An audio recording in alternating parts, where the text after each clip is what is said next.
Fishing is fun, but hooking is the only way. We're gonna show you how to catch some fish today. Guys, we did it. What? 10,000 I know. by the end of the year. When I was on the radio this morning, we were 8 short. So I had to call 8 friends. You got 8 friends? No. You already pay them. Yeah. Thanks, everyone. Thank you. Thank you so much. We're very happy. Woo! 10,000. 10,000. And we're only like 2,000 people, 2,000 views away from 1 million views. That'll come in a couple days. Oh yeah, that's gonna be awesome. Good job. And we want to do another giveaway. If you watch the video, you're gonna see how long I have known these people. So if you add up all those years that I've known these people, you're gonna win. So watch that video, and you might have to watch it over and over until you could add it all up, because we're all pretty old and you have to be able to count. You might even need a calculator. Oh my God, Allan, can you believe it? It's our total goal and dream for 2023. We wanted to hit 10,000 subscribers, and on the same day, Christmas Day, we got 1 million views, which is totally unheard of for a fishing channel. We did? We did it! Woo! One thing that I learned about you fishing with you last 2 years is, one, you've got a long list of people always calling you up. Hey, Allan, when can I get on your boat? Can you get on my boat? And one thing I've seen is that you've consistently had the same few people you fish with. I like to take the same people out, because then I'm not showing everybody my spots, and the people that I take aren't very good at fishing. So I'm not worried about them cleaning out my spots. Cut! Cut, edit out! It's so hard to segue into the character part after that, but I'm going to do it anyway. I'm a professional. I mean, how many people have the same people they even hang out with or even call on the phone, much less spend a day with, week in and week out for 2.5, 3 decades? I find that so fundamentally impressive that you have this, that takes a certain type of character and to develop those long-term relationships. So for the Allan Fong Outdoors channel, how do we ever get started with this crazy thing? Oh, you're begging me. Yeah, right. Well, it's very hard when you're talking about YouTube fishing channels. Like if you see other channels, it's very easy for someone, if they just want to like get a girl in a bikini or, you know, something very superfluous, to get a lot of views and a lot of subscribers. But we actually wanted to grow organically, and we kept saying, you know, and we heard also from sponsors that you have to get minimum of 10,000 subscribers and 1 million views, and it's really difficult to do in a channel like ours, because our species are very diversified. We do saltwater, crappie, bluegill, halibut, black cod, salmon, all bass, all sorts of fishing, stripers. And so everybody kept saying, there's no way you can get 10,000 subscribers. Just no way, you can't get them. There's so many different people watch only one channel. So we're like, well, we're gonna prove it differently, because you actually have a lot of experience and knowledge working in tackle shop for 30 years and fishing for 6 decades. So I want to start off talking about, you know, how Allan Fong Outdoors came about, and a little bit about my team. And probably the biggest backbone is my wife here, Janet. I met her probably over 50 years ago in high school. But this here, Janet, she's probably one of the luckiest women in the world, aren't you? Why is everybody laughing? I'm serious. This is a comedy show.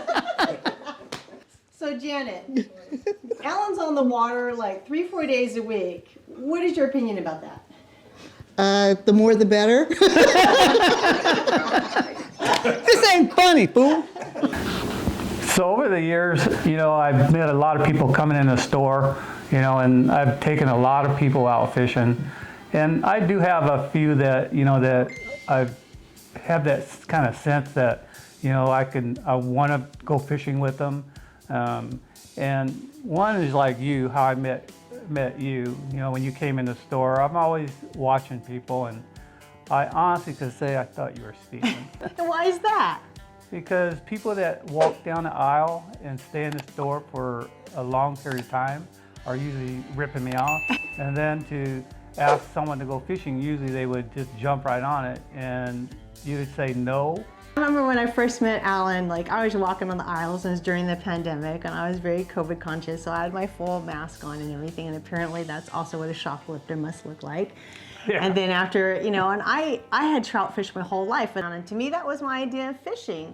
And so, you know, they had stopped all the trout plants and everything, and I had read that, you know, you can go and catch steelhead and all these things, but I've only seen it on the internet, so I went to the store, so I was just looking around like no idea That's what to what buy. I meant. You walking around the store for half an hour looking at stuff, you would think you're stealing. And then Allan says, "Hey, what are you fishing for?" I said, "Oh, you know, steelhead and stripers." And he says, "Okay." Then I came in a couple more times, and finally, you know, he must have took some pity on me, and he said, "Hey, you know, if you want to fish, you want to learn, you want to catch a fish." And then I remember he went behind the counter and got the card and wrote his name down, Allan. And I thought, who's this guy like trolling the aisles of this tackle shop, because I didn't know he worked there. And then he's getting a card. It's not even have his name on it. He's using somebody else's card. Like, wow, like that's very, very ballsy. Then I came in a couple more times and Allan asked me how fishing was. Do I want to go? And I was like, It'd been a little while and we saw him again. And then, you know, we had this conversation and he said, look, I'm going to ask you one more time. Then next week he calls me up. And you know, typical Allan, "Oh, hey, how you doing? It's Allan." It's like, "What, you don't answer your phone? You gonna go fishing or what? Okay, next week, click." So then next week he texts me and I said, okay, I'm gonna go. And he texts me, "Meet me at 4:30 at the Aqua Station on Elk Grove Boulevard." And I told my mom, I'm gonna end up in a dumpster. And the Aqua Station, Elk Grove Boulevard. I mean, who meets next to a dumpster? I was very, very wary, so I think I'm gonna cancel. So that day I go fishing at night with my buddies and we're waiting in the river fishing for shad. And they're like, how have you been fishing? And I said, well, it's not going that good. And they go, well, if you really learn about striper fishing, you gotta meet the rod father. Oh, who's that? And they go, yeah, but you know, you gotta kind of get introduced to him so he will really tell you what's going on. So ask somebody at the reel counter to introduce you to him. You know, his name's Allan. And I go, oh, okay, well, I guess I'll find out tomorrow if he's any good. And I go, oh, you're gonna go in there tomorrow? No, I'm meeting him at 4:30 near a dumpster in Arco. And they're like, what? You're going fishing with the rod father, Allan Fong? Oh my God, I grew up, you know, listening to Fun Fishing TV. You're so lucky. And we went out fishing that next day, and we had a phenomenal day. I mean, we got stripers, bass, everything, and we've been fishing together every week. You sure I asked you more than once? I usually only ask once, and out the door. Not worth wasting time. But Allan taught me to cast. He taught me all the knots, taught me I got a boat. He taught me how to drive a boat, how to fix things, how to change everything in my boat. I mean, my life has been fundamentally changed for the better because of Allan. It's been 2 years and she's definitely learned a lot. You know, we always take Dave or Warren, right? And, you know, and my goal was to get you to be able to whoop them. And, you know, and what you wouldn't think, I thought, you know, maybe a year. Dave's looking sick in the corner. Maybe a year or two it might take, but it only took like 15 minutes. So, you know, but I do tell you stuff that I don't tell them, just so I could see that, you know, it's working. But, you know, for the 2 years that you've been fishing, you're a pretty good angler. I gotta admit. Wow. Cut. Seriously, memorialized. This is Dave. He used to be my camera boat driver for Fun Fishing. And we met back at the shop about 25 years ago. And I'll never forget the day, you know, when he came in and he acted like some big hotshot. Wanted to spend a couple $1,000 on rods and stuff. I was fishing on the dock with a cane pole. And this guy came along with a rod and a reel. And I asked him where did he get that from. So I came into the warehouse, found it, and talked to one of the owners. And I said, well, I'm in here to spend a lot of money and I want to buy the best equipment that you have. And he pointed me over to Allan. Made a killing off of me. I spent about $2,000 in there. Didn't have an idea what I had bought or what I was using. So he called me up, invited me to go fishing. Didn't you beg me to take you? No, I turned you down because, you know, I thought something was wrong with you. It didn't.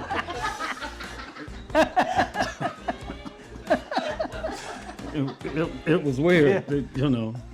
And you called me again, and I turned it down. So did? finally, I decided to go fishing with you. I think you're getting old and senile. I don't remember it that way. Well, You were know. on your knees begging me to take you fishing. After I got to know you, I did. Oh, We went out fishing together. I finally accepted your invitation, and we went out fishing together. I had never experienced what I experienced with him that day, and with the bait caster and a pole that I had never used before. And he was just catching fish, and all of a sudden he started throwing them back, and I thought he had lost his marbles. I had never in my life seen a person catch so many beautiful fish and throw them back afterwards.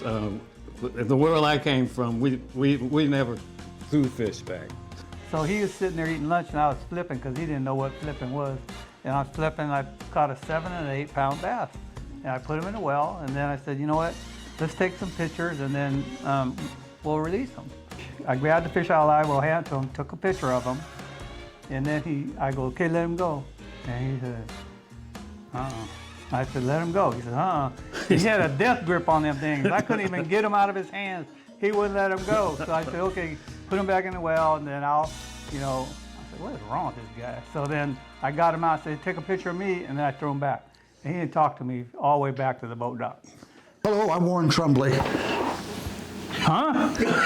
Isn't this fun fishing? What's going on here?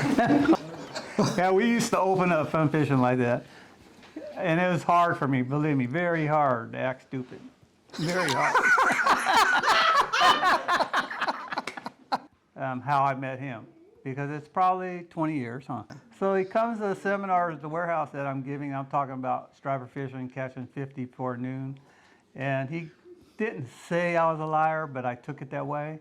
That he told me it's not quite possible. You're stretching the truth. I'm gonna take that guy and I'm gonna spank him bad. So we went fishing and we had a great day. We caught a lot of fish and actually showed you that I wasn't kidding, Yeah, right? that's right. I came home that night and to my wife Linda, and I said, it's the best day of fishing I've ever had in my life. And I could always remember when we did the ISC shows and all the guys, they would laugh. They go, you sure are mean to that guy. And their wives would come over and say, oh, poor Warren. And I remember this one gal come up to Warren. She's all in this low outfit and everything. Could you sign right here? Could you sign it? Didn't ask me. Another member of the AFO team is Jennifer. I met her probably 25 years ago. And I offered to take you fishing. You did. And I saw the potential because she can fish. She's a very good angler. Things is like there's hundreds of people come in that store and I talk to everybody all the time. You're a pretty lucky girl. What's so funny? I do consider myself very lucky. And a little bit of a fool, though, too, because all these other people that you've invited to go fishing have turned you down. The first time you asked me, I said yes. I could have been in that dumpster. You're noted to the customers as a salmon jigging pro, which I think is just because you're lucky. Because she outfishes me all the time. She outfishes me all the time because she's just lucky. This is another guy that's been helping me on my channel, Tom Lomberg. He's been friends of me and the family for a long time, huh? 50 plus years. Yeah, over 50 years. So basically, when we were growing up, my dad sponsored a baseball team, and it was the Asian League. And somehow, he finagled getting Tom into the league because he hung around Asians all your life, right? You lived. True, yeah, I grew up in an Asian neighborhood. You I remember? think there was one bylaw in the league that they allowed one round eye per team. Remember? Hey, anytime I I can think- get a ride with Allan Fong fishing, I'm taking it. I So think- it went from taking a ride fishing to, here, hold this camera for me. I think you offered to shoot a video at Van Flex.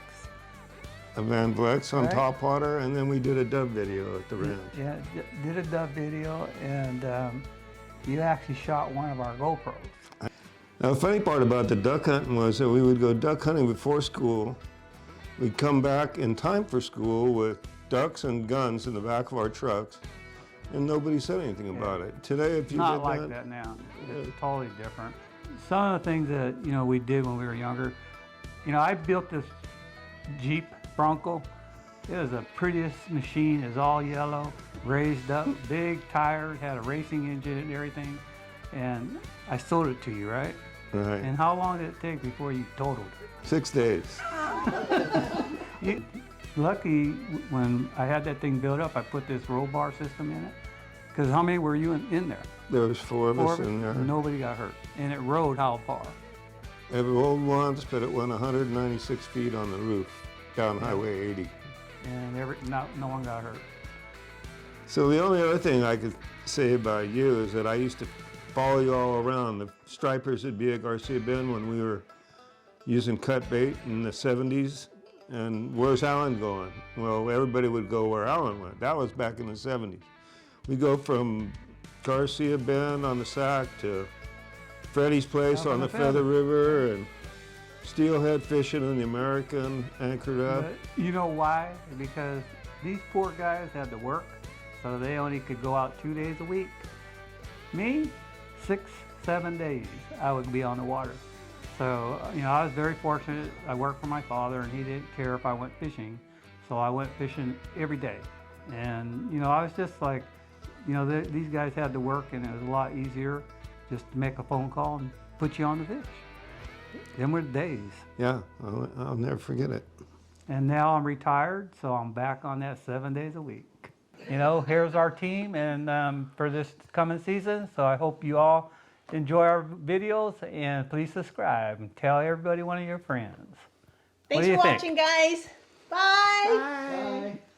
Is that my wife? Is that my wife? Well, this is my wife. Oh, God. Hi. I'm his wife. I'm the luckiest girl in the world.